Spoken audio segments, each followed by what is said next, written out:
No pidió permiso para entrar a la historia. La historia lo encontró a él en un pueblo de 400 almas en el sur de México,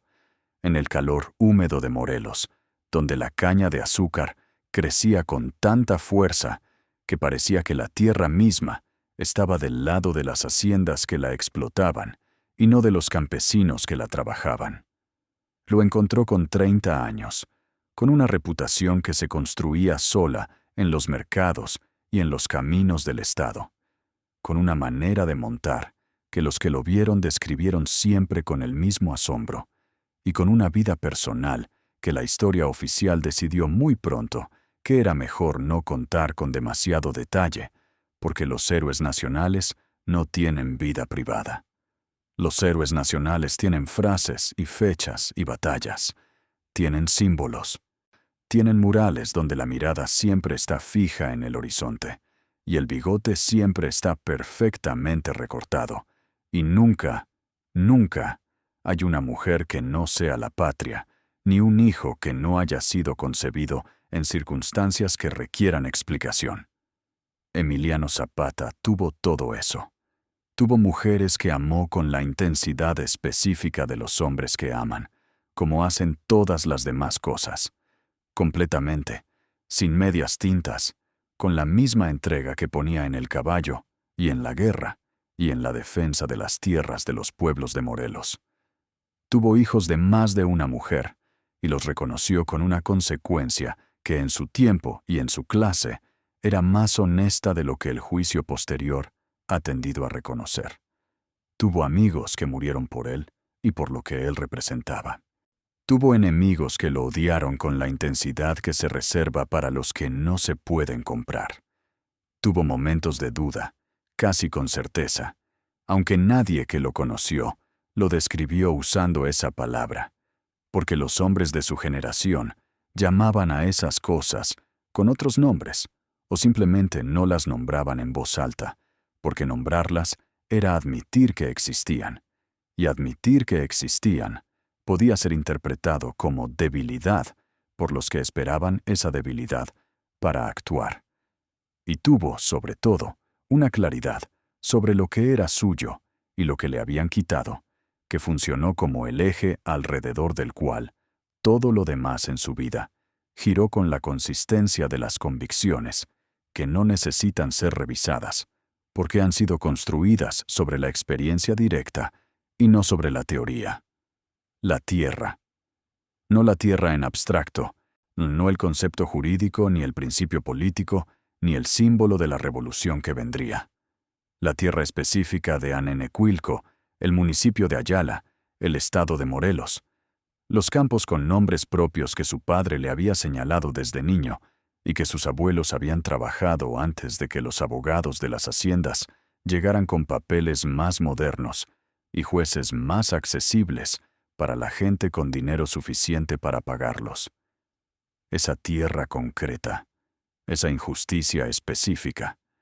ese hombre concreto con su historia concreta, que la revolución convirtió en símbolo y que merece ser contado también, con la misma atención, como persona real que vivió una vida real, con toda la complejidad que las vidas reales producen inevitablemente. Esta es esa historia, no la del monumento, la del hombre. Nació el 8 de agosto de 1879 en Anenecuilco, Morelos, en el seno de una familia que la hagiografía posterior ha tendido a describir como pobre, con la romanticidad con que se describe la pobreza de los héroes, cuando esa pobreza necesita justificar la grandeza que vino después. La realidad era más matizada y más interesante que la versión simplificada. Gabriel Zapata, su padre, era un campesino mestizo con tierra propia. No mucha, pero tierra propia. Diferencia fundamental en la jerarquía social de la Morelos, de finales del siglo XIX, y ejercía también como arriero en los caminos del estado, lo que significaba que la familia tenía ingresos variables, pero no dependía completamente del jornal en las haciendas para sobrevivir. Cleofa Salazar, su madre, era también de familia campesina del mismo pueblo, cointegrada en esa red de parentesco que en las comunidades pequeñas convierte cada relación social en una relación de sangre o de compadrazgo de algún grado, donde los apellidos se repiten en combinaciones que los de afuera encuentran confusas y que para los de adentro son el mapa de quién es quién y a quién se debe qué y por qué. Emiliano fue el noveno de 10 hijos, lo que en la aritmética emocional y económica de las familias del campo mexicano de la época significaba crecer, aprendiendo que los recursos se comparten antes de que nadie enseñe ese principio explícitamente, que la solidaridad no es un valor que se proclama, sino una práctica que la vida impone desde el primer día, y que la jerarquía entre hermanos es una institución informal que funciona con más eficacia que muchas instituciones formales, porque nadie la diseñó deliberadamente, y por lo tanto, nadie tiene manera de ignorarla, invocando sus defectos de procedimiento.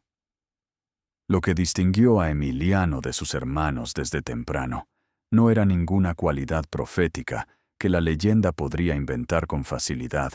ni ningún signo que los ancianos del pueblo hubieran interpretado como augurio de grandeza futura. Era una combinación más ordinaria y por eso más interesante. Una inteligencia práctica que leía las situaciones con rapidez y extraía de ellas lo esencial sin perderse en los detalles secundarios, o una memoria que retenía los hechos con precisión inusual para alguien que no tuvo educación formal más allá de los rudimentos básicos que la escuela de pueblo podía ofrecer, y una obstinación que las personas del pueblo describían como terquedad en los contextos equivocados y como determinación cuando esa misma cualidad producía los resultados que se necesitaban. Era también, desde muy joven, un jinete extraordinario. En la cultura de Morelos de finales del siglo XIX, el caballo no era simplemente un animal de trabajo, era el marcador de estatus más democráticamente disponible en una sociedad donde la tierra y el dinero estaban concentrados en pocas manos, y montar bien y tener un buen caballo era una forma de dignidad que las jerarquías económicas no podían completamente negar. Emiliano montó desde niño con esa combinación de habilidad técnica y relación casi personal con el animal, que los que lo observaron no describían como dominio, sino como algo más cercano a la compañía entre dos seres que se entienden sin necesidad de las mediaciones que el lenguaje verbal impone. Gabriel Zapata murió cuando Emiliano tenía 16 años. La muerte del padre en una familia de 10 hijos, sin grandes reservas de capital, produce una reorganización inmediata de las responsabilidades que ningún proceso de duelo puede postergar indefinidamente, y Emiliano asumió las que en ese momento correspondían al hombre de la casa con la naturalidad de quien ha estado preparándose para ese papel sin haberlo sabido conscientemente. Trabajó la tierra que la familia tenía. Siguió el oficio de arriero que había visto hacer a su padre. Aprendió los caminos de Morelos con la intimidad específica que produce el movimiento repetido por el mismo territorio en condiciones variables de estación y de carga y de destino. Una intimidad que 2 décadas después se convertiría en uno de los instrumentos tácticos más valiosos del ejército que comandaría. Y fue también en esos años de primera juventud, cuando comenzó a construir la dimensión de su vida, que la historia oficial siempre prefirió gestionar con guantes y con distancia. La vida amorosa. Era un hombre que las mujeres miraban, según los testimonios de los que lo conocieron en esos años, no porque fuera un seductor, en el sentido calculado del término, sino porque tenía esa presencia específica que los testigos de todas las épocas y todas las culturas describen con las mismas palabras cuando hablan de las personas que la tienen. A la hacienda del hospital y sus abogados no esperaron a que Emiliano Zapata terminara de construir su vida para hacer lo que llevaban décadas haciendo con metódica eficiencia: presionar sobre las tierras del ejido de Anenecuilco, usando los instrumentos jurídicos que el régimen de Porfirio Díaz había diseñado para modernizar la tenencia de la tierra y que en la práctica de los juzgados de Morelos funcionaban de manera sistemáticamente favorable a los que tenían el dinero para iniciar los procesos y los contactos para que esos procesos terminaran como necesitaban que terminaran. Los documentos coloniales del pueblo, los títulos de tierra que los ancianos guardaban con el cuidado que se guarda lo más valioso, lo que no puede ser reemplazado si se pierde, o eran ignorados por los tribunales o impugnados con argumentos jurídicos más modernos que los jueces del Estado tendían a encontrar más persuasivos que los papeles amarillentos del siglo XVII. No necesariamente porque los argumentos modernos fueran más sólidos en términos de derecho, sino porque los que los presentaban tenían más acceso a los jueces que los presentaban. Zapata observó ese proceso durante años, con la atención del que aprende antes de actuar, del que entiende que la urgencia no justifica la precipitación, cuando la precipitación produce errores que el adversario puede aprovechar. Participó en las asambleas donde los ancianos del pueblo discutían qué hacer. Fue testigo de cómo las peticiones enviadas a las autoridades estatales y federales llegaban a manos de funcionarios que o bien no respondían, o bien respondían con fórmulas que reconocían el problema en los términos más generales posibles, sin comprometerse con ninguna resolución concreta que perturbara el funcionamiento del sistema que producía el problema. Aprendió, con la lentitud específica del aprendizaje que produce la experiencia directa y no los libros, que la diferencia entre lo que era justo y lo que era legal en ese sistema específico era una diferencia que favorecía siempre a los que tenían los recursos para que la ley fuera interpretada en su favor, y que esa no era una falla del sistema, sino su funcionamiento normal. En septiembre de 1909, y cuando los ancianos de Anenecuilco reunieron al pueblo para elegir un nuevo presidente de la Junta de Defensa, que llevaba años intentando proteger las tierras comunales con los instrumentos formales que el sistema ofrecía, la elección fue unánime con la unanimidad de las decisiones que se toman cuando la respuesta es tan evidente que la deliberación es una formalidad necesaria, pero no determinante. Emiliano Zapata tenía 30 años. Tenía la confianza del pueblo de una manera que no venía de ningún nombramiento anterior,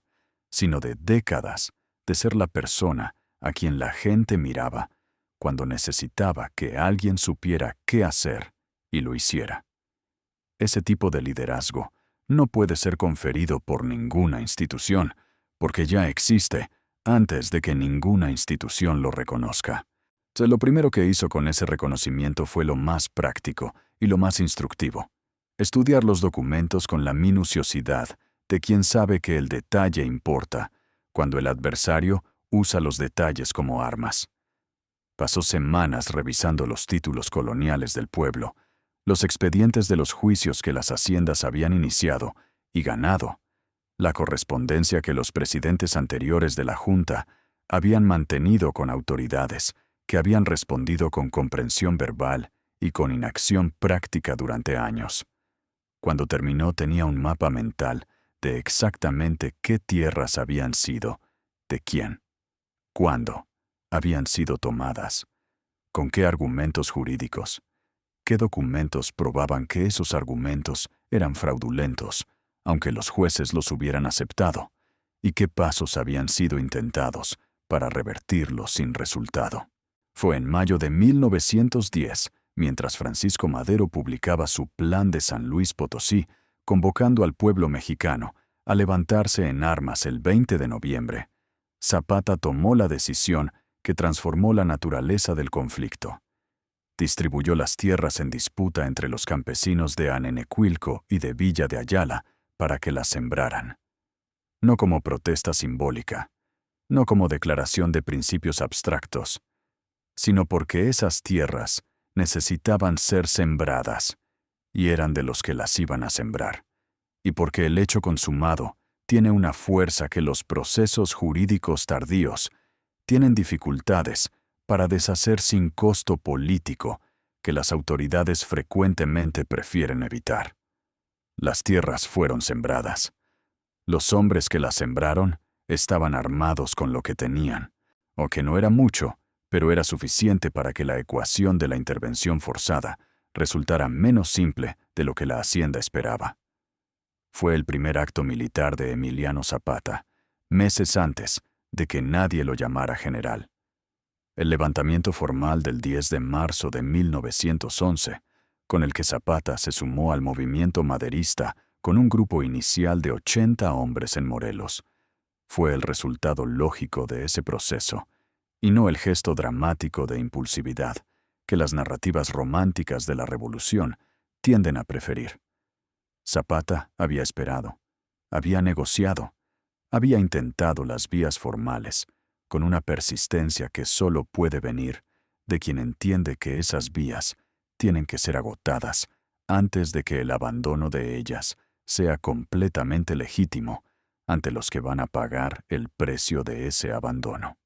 Cuando quedó claro que ninguna vía formal iba a producir los resultados que los pueblos de Morelos necesitaban en el tiempo en que los necesitaban, el levantamiento fue la consecuencia que la situación producía con la inevitabilidad de las cosas que han estado esperando el momento en que dejen de poder ser pospuestas. Pero antes de hablar de la guerra, y de la ruptura con Madero, y del plan de Ayala, y de todas las cosas que los libros de historia ya cuentan con suficiente detalle, hay que detenerse en la vida privada de esos años, porque es ahí donde el hombre que existía debajo del símbolo se revela con más claridad.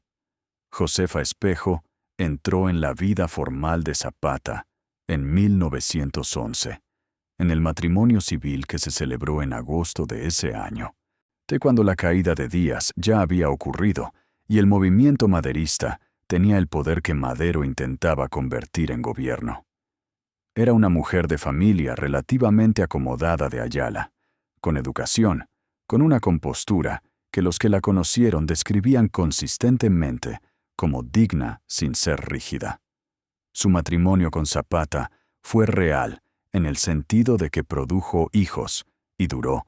con las interrupciones que la guerra imponía, hasta la muerte de Zapata en Chinameca, aunque la naturaleza de la vida revolucionaria significaba que los períodos de convivencia continua eran interrumpidos por las necesidades de la campaña, con una regularidad que hacía del matrimonio algo más parecido a una institución de referencia que a una convivencia cotidiana sin solución de continuidad. Nicolás nació en 1913 y Elena en 1914. Los testimonios de Nicolás Zapata, recogidos décadas después cuando ya era adulto, hablan del padre con la mezcla de orgullo y de distancia afectiva que producen los hombres, que fueron grandes figuras públicas y padres presentes de manera intermitente. Un hombre que cuando estaba, era completamente presente, que enseñaba a montar con la paciencia del que ha aprendido que el caballo y el jinete se forman juntos, y que la formación no puede ser apresurada sin dañar el resultado, que contaba historias con el detalle de quien tiene una memoria específica para lo que vale la pena recordar, y que se iba con la misma naturalidad con que llegaba, porque la guerra que lo llamaba era la misma guerra por la que existían los hijos y la familia, y la tierra que era el centro de todo. Había también otros hijos. La historiografía ha documentado ese aspecto de la vida de Zapata con los niveles variables de certeza que son inevitables cuando los documentos disponibles son fragmentarios y cuando los intereses posteriores de preservar una imagen determinada han actuado durante décadas para filtrar lo que se conserva y lo que se pierde. Lo que es suficientemente claro para sostener la afirmación es que Zapata reconoció hijos de relaciones anteriores al matrimonio con Josefa y posiblemente de algunas que ocurrieron durante los años de la Revolución, y que ese reconocimiento lo hizo con la consecuencia del hombre que no niega sus responsabilidades, porque el reconocimiento de esas responsabilidades complique la narrativa que otros prefieren construir sobre él. En la cultura campesina de Morelos de la época, ese tipo de situaciones era manejado por las comunidades, con un pragmatismo que el derecho formal no siempre compartía, y Zapata lo manejó de una manera que los que lo conocían de cerca describían con aprobación, sin que esa aprobación requiriera ignorar la complejidad de las circunstancias. La ruptura con Madero en noviembre de 1911 fue uno de los momentos donde el carácter de Zapata se manifestó con la claridad que producen las situaciones donde las opciones son incompatibles y la elección entre ellas revela quién es realmente la persona que elige y qué valora más cuando no puede tener las dos cosas que quiere.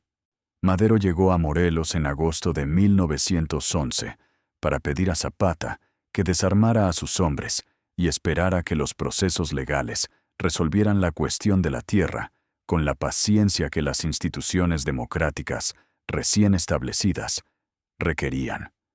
Era un argumento que tenía su lógica desde la perspectiva de un presidente que intentaba gobernar un país en transición sin desestabilizar los equilibrios que mantenían el sistema funcionando. Los hacendados, que habían sido la base económica del porfiriato, tenían que ser gestionados con suficiente cuidado como para que no se sumaran a la oposición, que ya estaba creciendo desde los sectores que extrañaban la estabilidad del régimen anterior. Era un argumento completamente inaceptable desde la perspectiva de los campesinos de Morelos, que llevaban décadas esperando exactamente ese tipo de resolución legal que el sistema producía de vez en cuando, con suficiente frecuencia para mantener la esperanza y con suficiente rareza para que esa esperanza nunca se convirtiera en certeza. La conversación entre los dos hombres fue tensa con la tensión específica de los encuentros entre personas que se respetan, pero que representan visiones incompatibles de la misma realidad. Zapata señaló su reloj y preguntó a Madero si era suyo. Madero confirmó que sí. Zapata le preguntó entonces qué haría si llegara alguien a decirle que ese reloj había sido de su familia durante generaciones, que tenía documentos que lo probaban, pero que le pedía que lo dejara en manos del que actualmente lo tenía por ahora, que confiara en que los procesos legales se lo devolverían eventualmente cuando los tiempos fueran los adecuados. La pregunta no era retórica, era la descripción exacta de lo que llevaban décadas viviendo los campesinos de Morelos. Tenían documentos, tenían títulos coloniales que probaban la propiedad original, y el sistema les pedía que esperaran en condiciones donde esperar era seguir perdiendo. Madero no respondió con la claridad que la pregunta requería, y Zapata publicó el Plan de Ayala 3 meses después. El Plan de Ayala fue el documento más importante que produjo el zapatismo, y fue el más honesto en el sentido específico de que no prometía el paraíso, ni describía una utopía, ni invocaba un futuro glorioso, cuya relación con el presente de los que lo leerían era necesariamente abstracta. Describía una injusticia concreta con lenguaje de precisión jurídica, que las tierras, montes y aguas que los hacendados habían usurpado a los pueblos o ciudadanos, en contravención de la ley, serían devueltas inmediatamente a los pueblos o ciudadanos que tuvieran sus títulos, que los que obstaculizaran esa devolución serían expropiados con compensación de una tercera parte de sus monopolios para fondos de guerra, que quienes hubieran adquirido tierras por métodos fraudulentos verían esas adquisiciones revertidas. Sando era un documento que cualquier campesino de Morelos podía leer y reconocer en él su propia situación particular, nombrada con la exactitud que solo puede producir alguien que la conoce desde adentro y no desde los libros. Ese reconocimiento fue la base del apoyo que el movimiento zapatista mantuvo en Morelos durante años de guerra que habrían erosionado cualquier lealtad que no estuviera fundada en algo tan concreto y tan verificable. La guerra que Zapata libró en Morelos entre 1911 y 1919 fue cualitativamente diferente de la guerra que los otros jefes revolucionarios libraban en el norte del país. Y esa diferencia no era accidental, sino el resultado directo de la naturaleza específica de lo que Zapata estaba defendiendo y de quiénes eran los hombres que lo seguían. Que Villa construyó la División del Norte como una fuerza militar convencional que tomaba ciudades, libraba batallas campales, operaba con trenes artillados y estructuras de mando que los observadores militares podían reconocer y evaluar dentro de sus categorías habituales.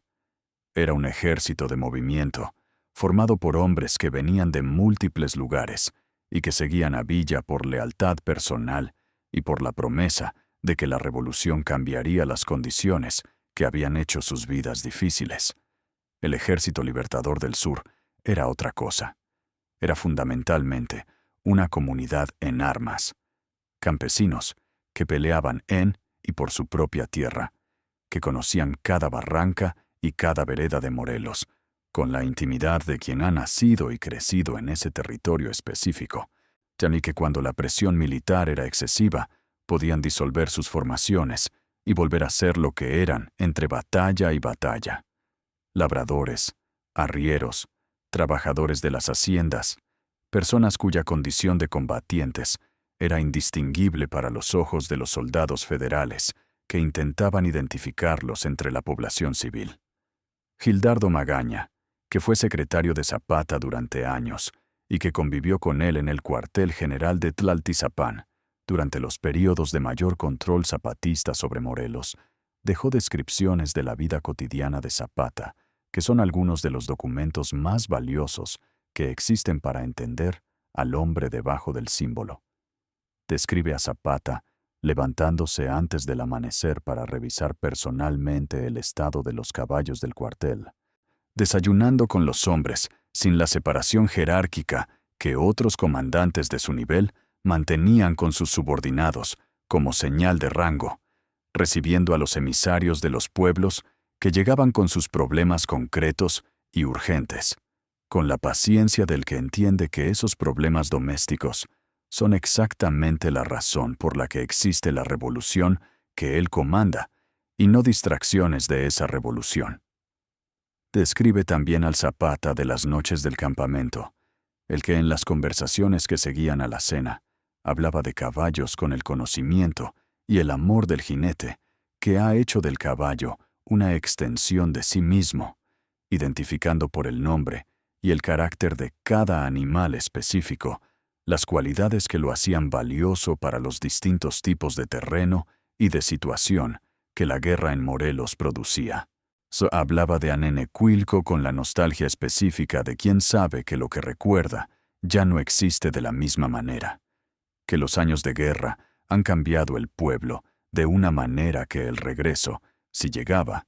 no podría deshacer completamente.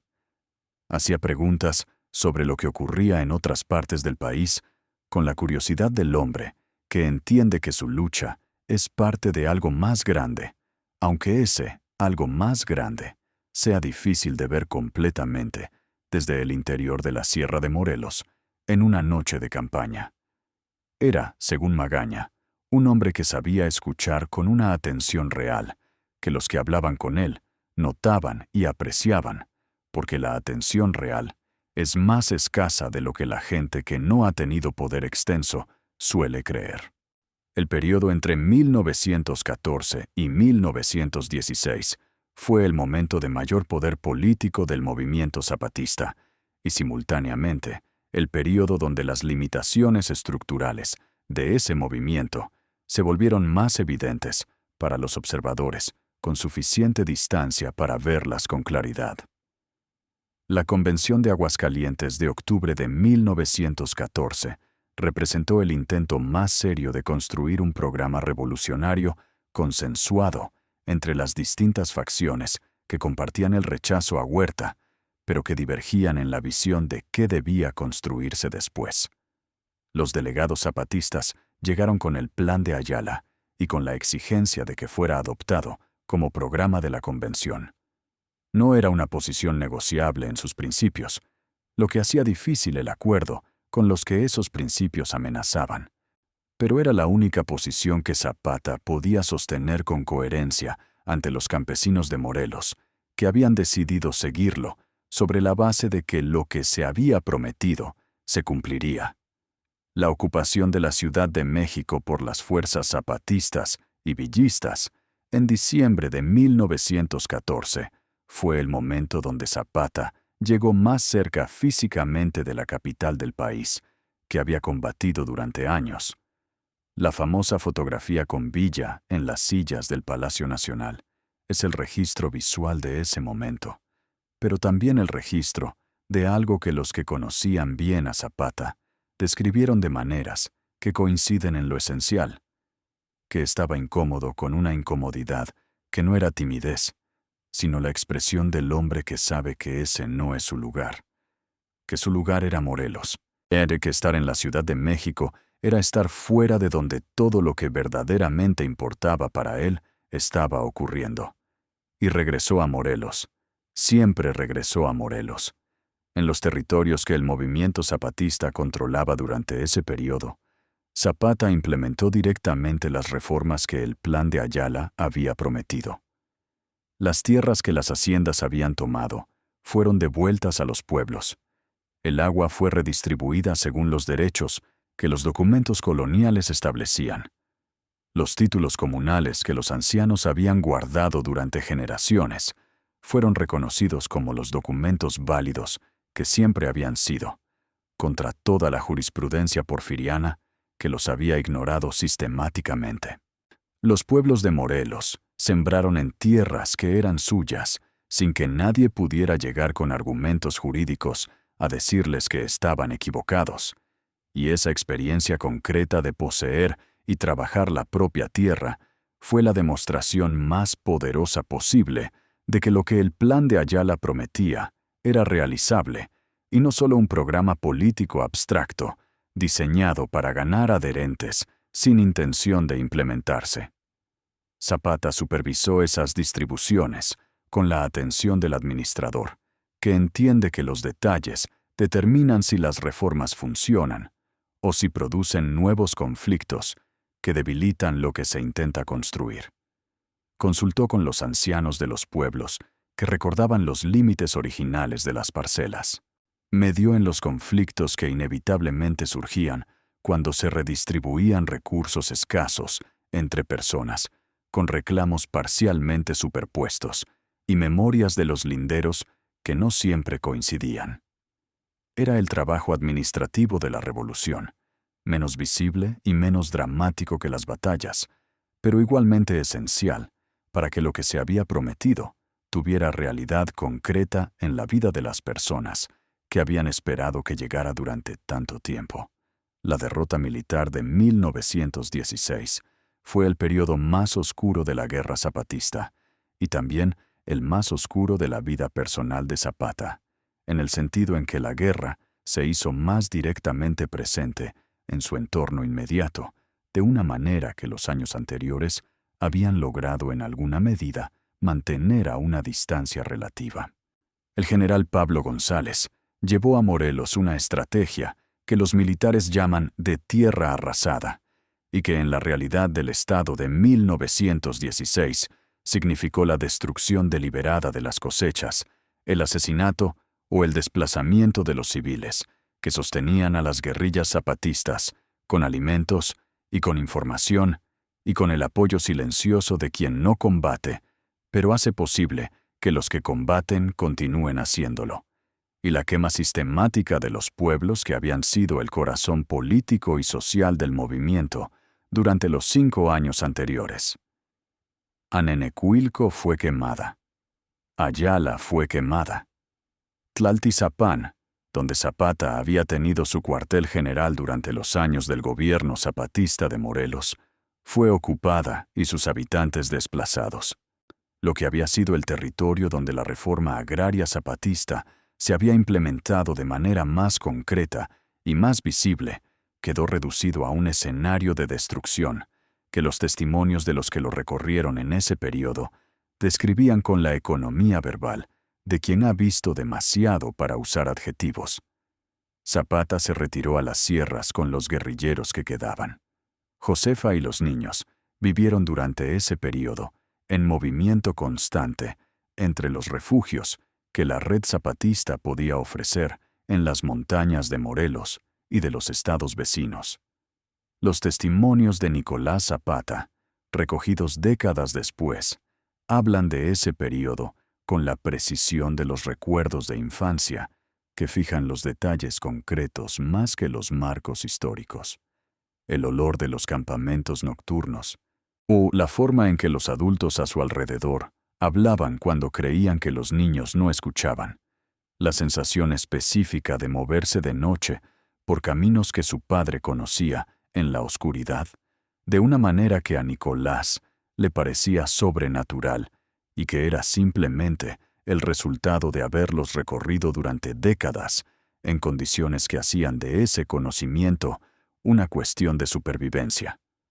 Zapata atravesó ese período con la tenacidad que sus colaboradores describieron como su característica más definitoria. Sengüerta le había ofrecido alianza y dinero después del golpe de 1913, y Zapata lo había rechazado con palabras que varios testimonios registraron con variaciones en los detalles, pero con el mismo sentido, que no había ninguna cantidad de dinero, ni de tierras, ni de cargos políticos, que lo convirtiera en aliado del hombre que había mandado matar a Madero. Carranza le había ofrecido en múltiples ocasiones condiciones de negociación que Zapata rechazó con la misma consistencia, que las condiciones no incluían la implementación real del Plan de Ayala, y que sin esa implementación real no había nada que negociar, porque lo que estaba en discusión no era la posición política de Zapata, sino las tierras de los pueblos de Morelos. Y esas tierras no eran moneda de cambio en ninguna negociación que él tuviera autoridad para hacer. La relación con Eufemio, su hermano mayor, fue también durante este período más complicada de lo que la narrativa del Frente Familiar, unido que la historia oficial prefería, habría indicado. Eufemio era un hombre de carácter más volátil que Emiliano, con tendencias al alcohol que se acentuaron durante los años de la guerra y que produjeron incidentes de conducta que Zapata tuvo que gestionar con la dificultad específica de quien debe aplicar disciplina dentro de su propio círculo familiar, sin que esa disciplina dañe los lazos que hacen posible la cohesión del movimiento. Los testimonios sobre la relación entre los dos hermanos en esos años son complejos con la complejidad real de las relaciones familiares entre personas que se quieren y que, sin embargo, producen en el otro frustraciones que no tienen salida simple. Los últimos 2 años de la vida de Emiliano Zapata, de 1917 a 1919, fueron los años donde la persona privada y el símbolo público se fusionaron de manera que hace imposible separar completamente una dimensión de la otra, sin perder algo esencial de las dos. Políticamente, el movimiento seguía en pie con recursos reducidos, pero con la coherencia programática que siempre había sido su marca distintiva. La Constitución de 1917, promulgada por Carranza con el lenguaje de los compromisos que intentan satisfacer a todos los actores, sin satisfacer completamente a ninguno, incluía en su artículo 27 el reconocimiento del principio de que la propiedad de las tierras y aguas del territorio nacional correspondía originariamente a la nación, un principio que era el lenguaje legal de lo que el Plan de Ayala había exigido con más urgencia, pero que Zapata evaluó con la frialdad de quien sabe que el principio en el texto y el principio en la realidad de los campos son dos cosas que pueden coexistir indefinidamente sin encontrarse si los que tienen el poder de implementar el primero no tienen el interés de producir el segundo. Su posición no cambió, que la tierra de los pueblos de Morelos debía ser devuelta a los pueblos de Morelos, sin esperar a que los procesos de implementación del artículo constitucional produjeran ese resultado en un futuro que nadie podía prometer. Físicamente, los años de guerra habían producido las marcas que producen en cualquier ser humano una década de conflicto permanente, de un cansancio que los colaboradores más cercanos registraron sin dramatismo, pero con suficiente consistencia como para que la imagen sea clara. La de un hombre que seguía siendo capaz de todo lo que la guerra requería, que montaba sus caballos con la misma habilidad de siempre y que tomaba las decisiones tácticas que la situación requería con la misma claridad de siempre, pero que en los momentos de reposo ya no ocultaba el peso acumulado de 10 años de decisiones que habían costado vidas de personas que conocía por nombre, de pueblos que habían sido quemados y reconstruidos y quemados otra vez, de una guerra que había comenzado con la esperanza de la solución rápida e inevitable, y que había resultado ser algo más largo y más costoso de lo que nadie en 1910 habría querido prever. Magaña describe una conversación nocturna de 1917, no en el campamento, donde Zapata habló de los muertos del movimiento con una especificidad que no era retórica, sino la lista concreta de personas que había conocido y que ya no estaban. Nombres, características, lo que cada uno había sido capaz de hacer que otros no podían hacer igual. No era autocompasión, era la contabilidad honesta de alguien que no tenía ni quería tener ilusiones sobre el precio de lo que hacía, porque las ilusiones sobre el precio de la guerra son el privilegio de los que no la pagan directamente, y Zapata la había pagado más directamente que casi nadie desde el primer día. Siguió siendo también, en esos años finales, el hombre que los que lo conocían de cerca describían con afecto real y no con la adulación que rodea inevitablemente a los líderes, cuando esa adulación es la forma más segura de relacionarse con ellos. El afecto que Magaña describe en sus memorias es el afecto de alguien que ha conocido a una persona, en circunstancias donde la humanidad del otro se revela sin los filtros de la presentación pública, donde no hay pose posible, porque la situación no deja tiempo para la pose. Es el afecto de quien ha visto a alguien cansado y preocupado, y sin embargo coherente, y ha concluido que esa coherencia bajo presión es la prueba más convincente de que la persona es realmente lo que dice ser. En febrero de 1919, Zapata inició los contactos con el coronel Jesús Guajardo, un oficial carrancista que había enviado señales de posible deserción, con la atención cuidadosa del que ha aprendido en 10 años de guerra que las oportunidades que parecen demasiado buenas para ser verdad frecuentemente lo son,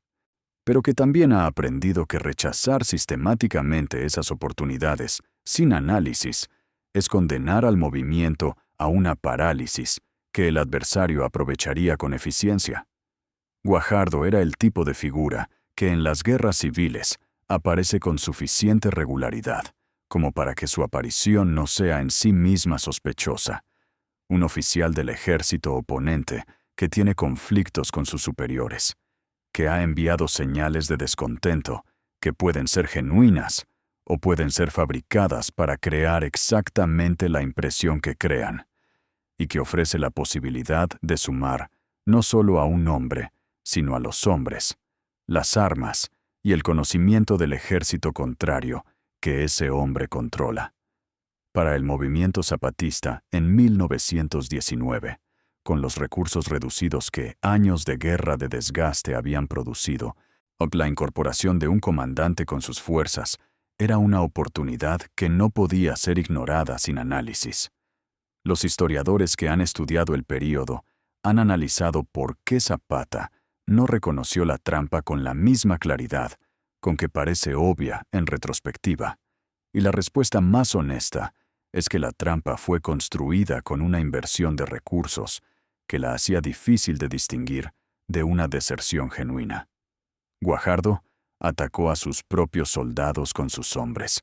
produciendo bajas reales en ambos lados, para hacer creíble la ruptura con el ejército carrancista. Entregó rifles y municiones a emisarios zapatistas como prueba de buena fe,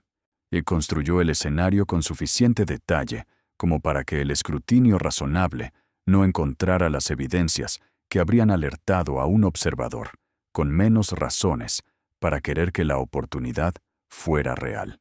El 10 de abril de 1919, Emiliano Zapata llegó a la hacienda de Chinameca, en el municipio de Ayala, en la misma tierra donde todo había comenzado, con una escolta reducida y la confianza relativa del que ha hecho las verificaciones posibles.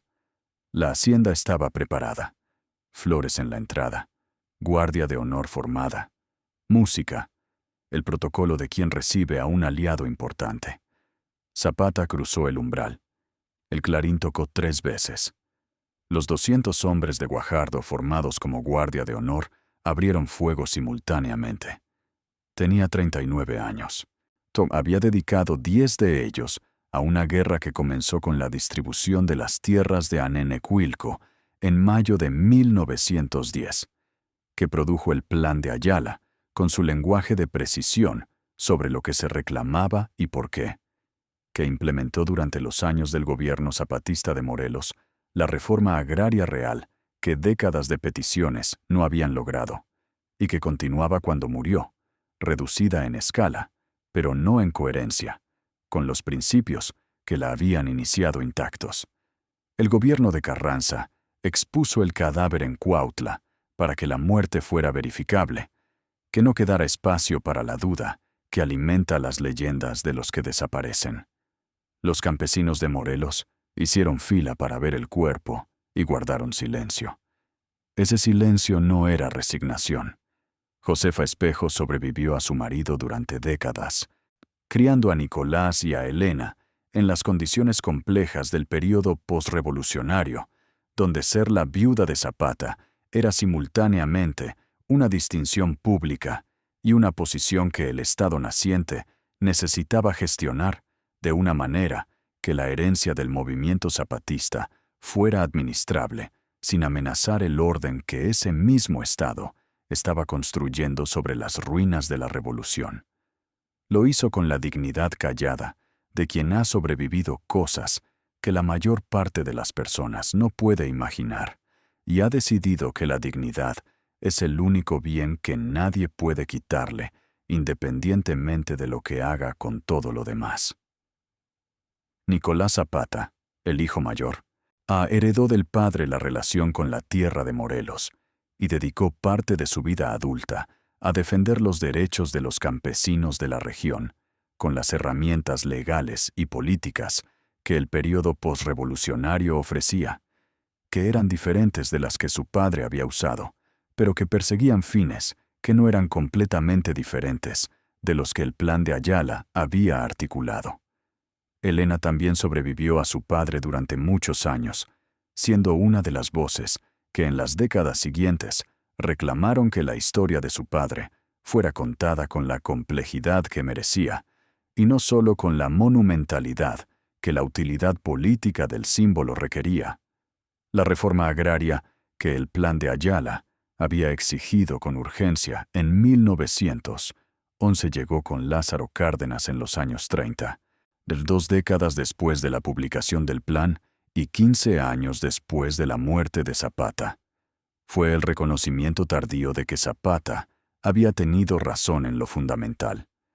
que las tierras de los campesinos de Morelos y de otras regiones de México habían sido tomadas por medios que el Estado había validado y que ese mismo Estado tenía la responsabilidad de revertir. La paradoja que los historiadores señalan con razón es que el sistema que implementó esa reforma tardía era el mismo sistema que había enviado a Pablo González a diseñar la trampa de Chinameca, que había incorporado el lenguaje de Zapata en los discursos oficiales mientras gestionaba su herencia de manera que no perturbara los intereses que habían sobrevivido a la revolución. Esa paradoja es característica de la manera en que los sistemas que han derrotado a sus críticos más incómodos Los honran después de que ya no pueden hacerles daño, incorporando sus demandas en versión atenuada, pintando sus retratos en los edificios del gobierno que mandó matarlos, nombrando instituciones y plazas y escuelas con sus nombres, construyendo una imagen del héroe que el Estado puede administrar en lugar del hombre concreto que el Estado no pudo comprar, ni vencer, ni convencer de que esperara más. Los murales de Diego Rivera en los edificios públicos muestran a Zapata como figura monumental de la justicia agraria, mientras el gobierno que encargó esos murales seguía siendo suficientemente conservador en sus políticas concretas como para mantener satisfechos a los hacendados que habían sobrevivido a la revolución con sus propiedades fundamentales intactas. Zapata es hoy el revolucionario mexicano más citado, más representado visualmente, más invocado en discursos políticos de todas las orientaciones en México y en América Latina. Su nombre aparece en movimientos que no tienen ninguna conexión directa con Morelos, ni con 1910. El Santa LN, que se levantó en Chiapas en 1994, 83 años después del Plan de Ayala, tomó su nombre con la conciencia de que ese nombre nombraba algo que seguía sin resolverse. No los movimientos campesinos de Bolivia y de Ecuador y de Brasil que invocan a Zapata lo hacen con la misma conciencia. Que la demanda que él articuló con tanta claridad en 1911 sigue siendo relevante, porque las condiciones que la produjeron no han desaparecido completamente en ninguno de esos países. La vida privada de Emiliano Zapata, la que este relato ha intentado rescatar detrás del monumento, no es una vida que contradiga al símbolo ni que lo desmitifique en el sentido de reducirlo. Es una vida que hace al símbolo más interesante, porque lo ancla en la realidad de una persona concreta, que tomó decisiones concretas en circunstancias concretas y pagó precios concretos por esas decisiones. Era un hombre que amó con la intensidad que describe la misma determinación que puso en todo lo demás, que tuvo hijos y los reconoció con una consecuencia que en su tiempo y en su clase era más honesta que la alternativa del silencio conveniente, que montaba los mejores caballos de Morelos, con la habilidad de quien ha hecho del caballo una extensión de sí mismo y no un instrumento de transporte, que en las noches del campamento hablaba de los campos de Anenecuilco con la nostalgia específica del que sabe que lo que recuerda ya no existe de la misma manera, y sin embargo sigue siendo el centro de lo que hace y de por qué lo hace. Era también un hombre que rechazó todas las ofertas de negociación que implicaban renunciar a lo específico por lo vago, no por rigidez ideológica, sino porque había aprendido que la vaguedad de la promesa es inversamente proporcional a la certeza de que será cumplida para los que la necesitan. Que implementó la reforma agraria cuando tuvo el poder de hacerlo, no como declaración de intenciones, sino como hecho administrativo verificable, con documentos y con tierras distribuidas y con cosechas sembradas, que murió sin haberla visto definitivamente asegurada, porque el adversario encontró la trampa que 10 años de guerra no habían podido encontrar. La pregunta que vale la pena hacerse sobre Emiliano Zapata no es si fue un héroe o un hombre, porque la pregunta contiene la asunción falsa de que esas dos categorías son excluyentes. Era las dos cosas simultáneamente.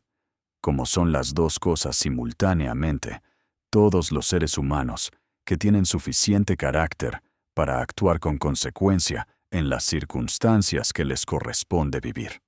Lo que lo distingue no es la ausencia de complejidades y contradicciones, que las tuvo como cualquier vida humana real. Es que sus complejidades y contradicciones ocurrieron en el contexto de una decisión fundamental que mantuvo durante 10 años con una coherencia que resulta extraordinaria incluso cuando se evalúa con toda la distancia crítica que el tiempo permite. Que las tierras de los pueblos de Morelos eran de los pueblos de Morelos, que eso no era negociable, y que mientras él pudiera hacer algo al respecto, lo haría. Eso fue su vida privada, la de un hombre que amó y combatió y cometió errores, y cargó el peso de las consecuencias de esos errores, y siguió adelante, y cayó en una trampa el 10 de abril de 1919, en Chinameca, en la tierra del municipio de Ayala, donde todo había comenzado, haciendo lo que había decidido hacer desde que tenía 30 años, y los ancianos de Anenecuilco depositaron en él la confianza que no necesitaba de ninguna institución, porque ya existía antes de que ninguna institución la reconociera. Emiliano Zapata murió sin haber visto completado el proyecto por el que vivió. Esa es la verdad más simple y más incómoda de su historia, la que la hagiografía tiende a gestionar con la promesa de que sus ideas sobrevivieron, lo cual es verdad, o con la afirmación de que su espíritu continúa vivo en los movimientos que invocan su nombre, lo cual también puede ser verdad, pero que no resuelve el hecho concreto de que las tierras de los pueblos de Morelos no fueron definitivamente aseguradas mientras él vivió, y de que el hombre que más había hecho para asegurarlas murió en una emboscada preparada por el mismo sistema que él había combatido durante 10 años. Esa incomodidad es importante preservarla, porque es donde reside la lección más honesta de su vida. No la lección fácil de que la justicia siempre triunfa, que no es verdad, sino la lección más difícil de que hay personas que hacen lo que creen que es justo con consecuencia total, que pagan el precio de esa consecuencia sin negociar la reducción de ese precio a cambio de una reducción de sus demandas, y que ese tipo de coherencia tiene un valor independiente del resultado inmediato que produce. No porque los mártires sean mejores que los sobrevivientes, sino porque la demostración de que la coherencia entre lo que se dice y lo que se hace es posible, incluso cuando cuesta más de lo que sería razonable pagar, cambia algo en los que la observan, en el sentido en que cambia lo que se considera posible para un ser humano real, en circunstancias reales. Los campesinos de Morelos, que lo siguieron durante 10 años de guerra, que destruyó sus casas y sus cosechas, y mató a muchos de sus hombres, no lo siguieron, porque creyeran que iban a ganar en el sentido militar convencional del término. Lo siguieron porque lo que decía era verdad sobre su situación específica, y porque hacía lo que decía que haría cuando tenía el poder para hacerlo. Esa confianza ganada en los hechos, o que no es lo mismo que la confianza concedida por la deferencia o comprada con el dinero, fue la base real del movimiento zapatista y la razón por la que sobrevivió a las derrotas militares que habrían disuelto cualquier organización construida sobre otras bases. Lo que quedó después de Chinameca fue esa base. Josefa y los hijos de las otras relaciones que Zapata había reconocido, y los colaboradores que habían construido el movimiento con él, y los pueblos de Morelos que habían sembrado en las tierras recuperadas, y que vieron esas tierras tomadas de nuevo después de su muerte. El movimiento sobrevivió. Gildardo Magaña negoció en los meses posteriores los términos en que los restos del ejército zapatista se incorporarían al Estado postrevolucionario, con resultados que fueron un compromiso entre lo que se quería y lo que era posible obtener en ese momento. La reforma agraria de Cárdenas en los años 30 fue la implementación tardía del principio que el Plan de Ayala había articulado con tanta claridad 2 décadas antes, y Zapata quedó en la historia y en la memoria con la permanencia específica de los que mueren haciendo lo que dijeron que harían. No perfectos, no sin contradicciones, no sin las complejidades que acompañan a cualquier vida humana real, pero coherentes en el sentido más exigente y más raro de esa palabra, que entre lo que decían y lo que hacían no había la distancia que la mayoría de las personas, y especialmente la mayoría de los líderes políticos, aprenden muy pronto a mantener como forma de supervivencia en los sistemas que penalizan la coherencia excesiva. Sí, si llegaste hasta aquí, es porque este tipo de historia, la que va detrás del monumento y llega a la persona, la que trata a los protagonistas del pasado con la complejidad que merece cualquier ser humano real, es exactamente el tipo de historia que te importa. Emiliano Zapata no necesita ser perfecto para ser extraordinario. Necesita ser real, que es algo más difícil de sostener como objeto de admiración, porque la realidad incluye todo lo que la perfección excluye. Los hijos reconocidos tardíamente, las noches de campamento donde el cansancio era visible, la trampa de Chinameca que 10 años de experiencia en la guerra no fueron suficientes para detectar,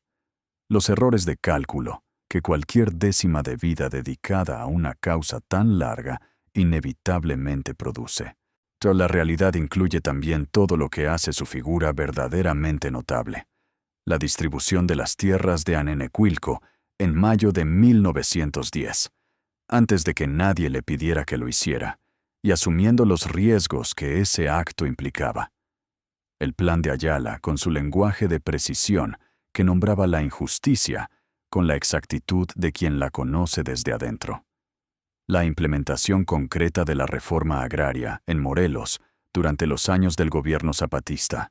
medida en hectáreas y en agua redistribuida, y en cosechas sembradas en tierras que volvían a ser de quien las trabajaba. Y la coherencia de 10 años de guerra mantenida sin negociar los principios,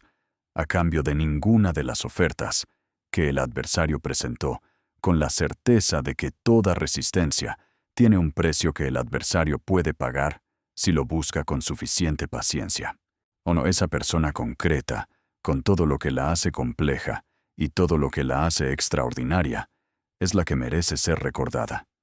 No en lugar del símbolo, junto al símbolo, como la base sobre la que el símbolo se construye,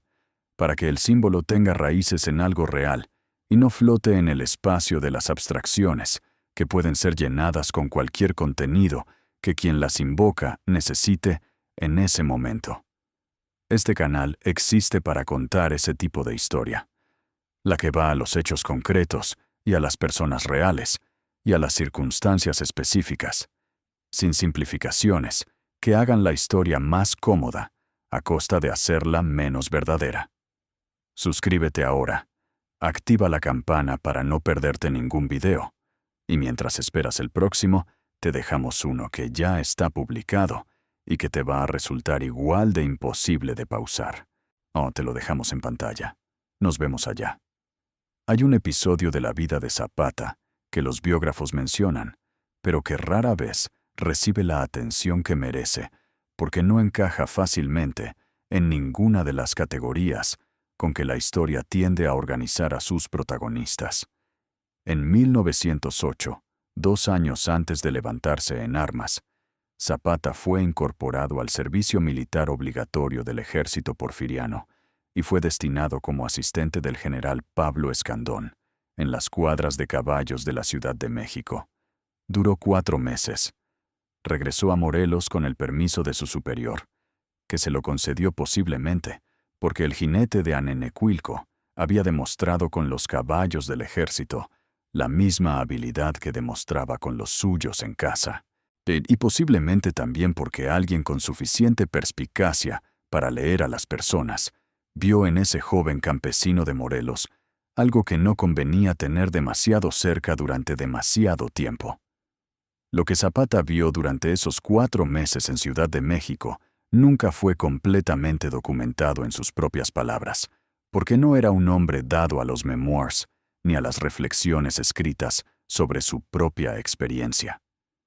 Pero los que lo conocieron después de ese período señalaron que su comprensión de la estructura del poder porfiriano,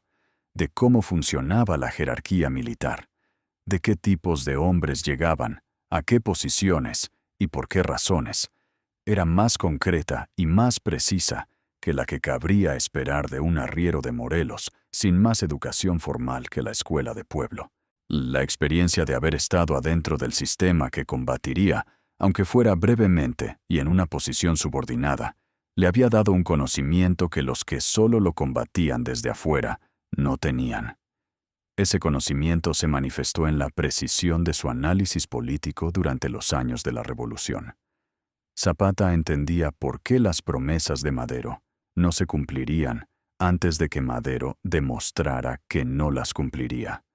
Entendía por qué Carranza no podía implementar el Plan de Ayala, aunque lo proclamara como principio constitucional. No porque tuviera una teoría política sofisticada que explicara los límites estructurales del liberalismo burgués, sino porque había visto desde adentro, en esos 4 meses en las cuadras del general Escandón, de cómo los hombres que ocupaban las posiciones de poder en ese sistema pensaban sobre la tierra y sobre los campesinos que la trabajaban, y ese conocimiento directo era más revelador que cualquier análisis teórico. También está el episodio de su relación con el movimiento magonista, la corriente anarquista liderada por Ricardo Flores Magón, que desde el exilio en los Estados Unidos publicaba el periódico Regeneración y ejercía una influencia sobre el pensamiento de muchos de los que participaron en la Revolución Mexicana, que la historia oficial del Estado postrevolucionario tendió a minimizar. Zapata conoció las ideas de Flores Magón a través de los periódicos que circulaban entre los pueblos de Morelos y a través de las personas que los distribuían. Y aunque nunca fue propiamente un magonista en el sentido de haber adherido formalmente a ese programa, hay elementos del Plan de Ayala que los historiadores han analizado como influenciados por esa corriente, particularmente en el énfasis sobre la recuperación de las tierras comunales, como acto inmediato y no como meta de proceso gradual. La vida doméstica en Tlaltizapán durante los años del gobierno zapatista de Morelos, de 1914 a 1916, fue el periodo donde la normalidad relativa fue más accesible en medio de una guerra que no daba tregua. Josefa y los niños estuvieron con él durante parte de ese tiempo, en el cuartel general que funcionaba simultáneamente como sede de gobierno y como espacio donde la vida continua de la comunidad seguía ocurriendo con la mezcla de urgencia política y cotidianidad doméstica que caracteriza a los lugares donde la distinción entre lo público y lo privado no puede ser mantenida porque las circunstancias no lo permiten. Los animales, los caballos, siempre los caballos, la correspondencia que llegaba de todas partes, las delegaciones de los pueblos, los guerrilleros que entraban y salían, y en algún rincón de todo eso, la vida de un hombre con su familia, en el breve espacio que la guerra dejaba, para ser simplemente eso. Los que visitaron el cuartel de Tlaltizapán en ese período y dejaron memorias escritas, describieron un lugar que no era lo que esperaban encontrar. Esperaban el campamento militar con su disciplina marcial y su distancia entre el comandante y sus hombres. Encontraron algo más parecido a un pueblo en armas, donde la autoridad de Zapata era real y absoluta en lo que se refería a las decisiones militares y políticas, pero donde esa autoridad no se ejercía mediante la creación de distancia, sino mediante la presencia constante y accesible de un hombre que comía la misma comida que sus hombres, y que sabía el nombre de cada uno de ellos, y el pueblo de donde venía, y cuántos hijos tenía. Los caballos de Zapata merecen un párrafo propio, porque en la historia de su vida privada, los caballos no son un detalle pintoresco, sino un elemento central de su identidad y de su relación con el territorio y con la guerra que libró en ese territorio. Los testimonios sobre sus animales específicos, y los nombres de los caballos que montó en los momentos más decisivos de su vida, la manera en que seleccionaba y formaba a sus animales, con criterios que combinaban la evaluación técnica del jinete experimentado, con algo más difícil de nombrar, pero que los que lo vieron hacer describían como la capacidad de reconocer en un animal el carácter que haría posible la relación que ese animal tendría que sostener. Son algunos de los detalles más consistentes en los testimonios de los que lo conocieron de cerca. Azazucena era el nombre de la yegua, que montó en la emboscada de Chinameca. Los testigos que sobrevivieron describieron al animal encabritándose ante el sonido de los primeros disparos. En ese segundo que el instinto animal registra antes de que el ser humano procese lo que está ocurriendo. No, y los biógrafos que conocen la relación de Zapata con sus animales han señalado esa imagen como uno de los detalles más concretos y más humanamente densos del episodio. Que el último segundo de la vida de Zapata fue también el último segundo de la vida de ese animal que había cargado durante meses con el peso de la guerra de su jinete. Hay también en la vida privada de Zapata la dimensión de la fe religiosa que la historia oficial, que construyó su figura dentro de un estado laico que tenía razones para mantener a la Iglesia a distancia de sus héroes revolucionarios, tendió a minimizar o a ignorar. Zapata era creyente en el sentido campesino mexicano de la época, que no era el catolicismo institucional de los que asistían a misa por obediencia a la jerarquía eclesiástica, sino una fe más personal y más sincretizada, con elementos de la religiosidad indígena, que en Morelos, con su historia de comunidades con raíces prehispánicas, tenía una presencia que los sacerdotes urbanos no siempre reconocían como completamente ortodoxa. Los santos patronos de los pueblos eran parte de la vida cotidiana del movimiento zapatista, en un sentido que iba más allá de la devoción formal, y Zapata mismo tenía una relación con esa dimensión espiritual de la vida de su comunidad, que los que lo conocían describían como genuina y no performativa. Lo que todas estas dimensiones de la vida privada de Zapata tienen en común es que apuntan a la misma conclusión, que el hombre que murió en Chinameca el 10 de abril de 1919 era una persona completa, con una vida completa que incluía amor, y hijos, y caballos, y fe, y cansancio, y dudas, y la capacidad de sentarse en las noches del campamento a hablar de los muertos del movimiento, con la honestidad del que no pretende que esas muertes no pesan, y que esa persona completa es más interesante, más significativa y más útil como objeto de comprensión histórica que el símbolo unidimensional de bigote y sombrero que la posteridad construyó sobre sus restos con la mejor intención de honrar lo que representó y el efecto inevitable de simplificar lo que fue. Entender a Zapata como persona no disminuye lo que Zapata como símbolo representa, lo enriquece, porque hace visible que lo que él representó no era la perfección abstracta de quien nunca erró, sino la coherencia concreta de quien erró y siguió siendo coherente, que amó y combatió y construyó y perdió, y no por eso abandonó lo que había decidido que valía la pena no abandonar. Eso es más admirable que la perfección, y más útil como modelo para cualquiera que enfrente la pregunta que Zapata enfrentó con tanta claridad durante 10 años. ¿Qué vale la pena no abandonar, cuando el costo de no abandonarlo es más de lo que nadie habría elegido pagar si hubiera podido elegir? Existe también una dimensión de la relación de Zapata con la escritura y con el lenguaje que dice algo importante sobre quién era el hombre debajo del comandante. No era un intelectual de formación académica, ni un ideólogo que construía su pensamiento en términos abstractos antes de traducirlo a la acción. Era un hombre que pensaba en términos concretos, que usaba el lenguaje con la precisión del que sabe que las palabras imprecisas producen compromisos que luego no se pueden honrar, o que se pueden honrar en la letra sin honrar en el espíritu. El Plan de Ayala, que fue redactado con la colaboración de Otilio Montaño, pero que refleja el pensamiento de Zapata en sus demandas específicas, es el ejemplo más claro de ese uso del lenguaje. No hay en él ninguna vaguedad que permita la interpretación conveniente,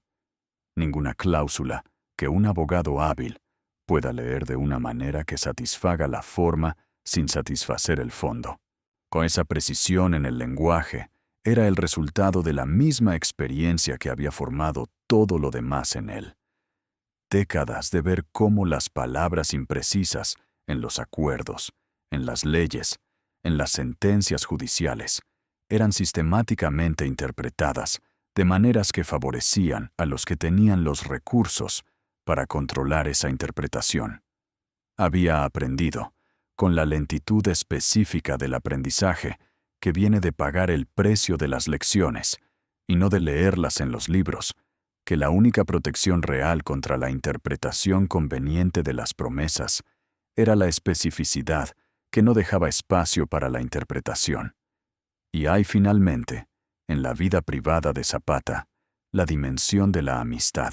Sé que los biógrafos tienden a tratar con menos detalle del que merece, porque los amigos de los grandes personajes históricos son frecuentemente personas sin la fama que hace posible la documentación. Los hombres que Zapata conoció en Anenecuilco desde niño, que crecieron con él, que aprendieron a montar con él, que pelearon con él durante 10 años en los campos de Morelos, representan la red de relaciones que sostenía al hombre debajo del comandante, con el tipo de apoyo que solo puede dar quien conoce a la persona desde antes de que se convirtiera en lo que se convirtió. Esos hombres, cuyos nombres aparecen en las crónicas de la guerra zapatista como figuras secundarias detrás de la figura central, eran la evidencia más concreta de que Zapata había construido su vida sobre lealtades reales y no sobre la instrumentalización de las personas como recursos políticos. Murió con esos hombres a su lado, o al menos con los que habían sobrevivido hasta 1919, que no eran todos los que habían empezado el camino en 1910. La guerra había reducido el círculo con la eficiencia implacable de los conflictos que duran suficiente tiempo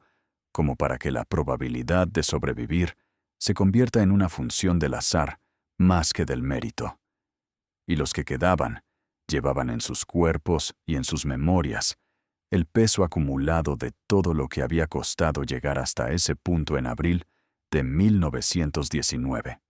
que era el mismo punto del que habían partido en 1910, en el sentido de que la tierra de los pueblos de Morelos seguía siendo el objetivo central y seguía estando fuera del alcance definitivo, más cerca que antes, pero todavía no completamente asegurada. Eso es la vida privada de Emiliano Zapata, un hombre que amó y peleó y creó familia y cuidó caballos y rezó a los santos de su pueblo y habló con sus amigos de los muertos que ya no estaban